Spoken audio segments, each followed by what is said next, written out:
작년부터 2022 개정교육과정이 적용되었습니다. 제가 1학년부터 6학년까지 수학에서 달라지는 것들, 새롭게 추가되거나 삭제되는 것, 학년이 바뀌는 것들에 대해서 정리를 해드렸는데 작년에는 1학년, 2학년만 적용이 되었습니다.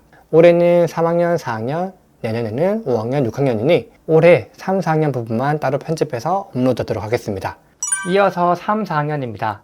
3학년부터 6학년까지는 내년부터 바로 적용되는 것이 아니라 3, 4학년은 내후년, 5, 6학년들은 그 1년 뒤에 적용되는 것이다 보니까 바로 올해부터는 적용되지 않을 수도 있습니다. 다만 우리 부모님께서 이 부분을 꼭 아셔야 된다고 말씀드린 이유는 우리 아이들이 어려워할 때 이 부분을 어떻게 도와주면 좋을지, 앞에 어떤 내용들이 추가되었는지를 부모님께서 알고 아이들에게 알려주신다면 우리 아이들의 학습에서 막힘이 없이 훨씬 더 빠른 발전이 있을 수 있기 때문에 제가 강력하게 말씀을 드리는 것입니다. 우선 3학년, 4학년 친구들이 어려워하는 활동이 하나가 있습니다.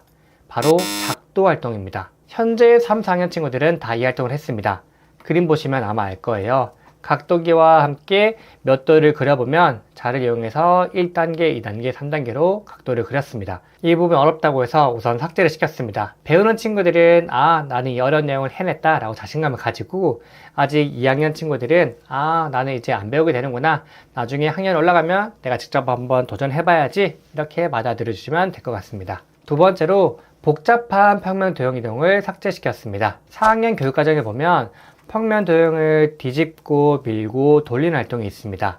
이렇게 간단한 도형들은 학생들이 잘 돌리고 실제로도 조작 활동을 하면서 파악을 할 수 있는데요. 도형이 굉장히 어려워지고 영어 알파벳 입자 만들어서 이것을 180도 돌린다면, 또는 더 어려운 도형을 가지고 와서 조건을 까다롭게 한다면 학생들이 처음 접하는 단계에서 도대체 저건 어떻게 하라는 말이지? 지금은 공감 감각을 처음으로 익히는 단계인데 이것들을 복잡하게 해서 아이들을 혼란에 빠지거나 흥미를 잃게 하지 않기 위함이 아닐까 조심스럽게 예측을 해봅니다. 당연히 삭제되는 내용이 있는 만큼 추가되는 내용도 있을 겁니다.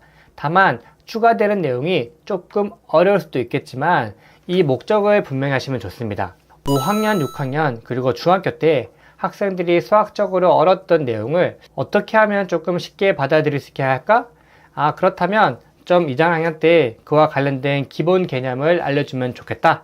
더욱더 쉽게 접근하자 라는 차원에서 만들어진 것이니까 어떻게 3, 4학년 이걸 가르쳐가 아니라 학습 연계를 위해서 쉽게 등장하는 것이구나, 우리 아이들에게도 그렇게 설명해 줘야겠다, 이렇게 받아들여 주세요. 첫 번째, 점의 이동입니다. 아까 삭제되었던 평면 도형의 밀개와 관련이 있는데요.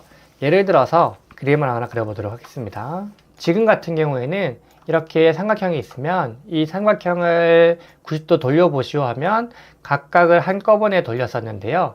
그 전에 점, 꼭지점이라고 볼 수 있지만 이런 것들을 배우기 전에 여기 점이 있으면 점을 오른쪽으로 5cm 이동시켜 보시오 라고 해서 정말 부담 없잖아요. 그냥 말 그대로 하나만 옮기는 것이기 때문에 아이들의 부담이 줄어듭니다.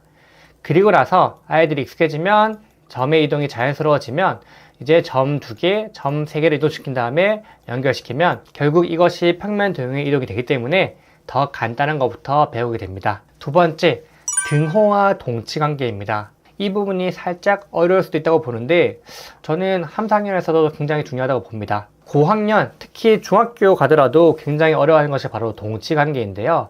원래는 중학교 때 집합 공부할 때 많이 등장하는 내용입니다. 한번 예시를 들어드릴게요.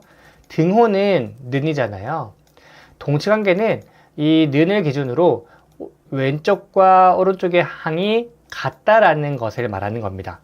우리 아이들이 예를 들어서 1 더하기 2는 3이라고 식으로 정확하게 기억을 하고 있습니다.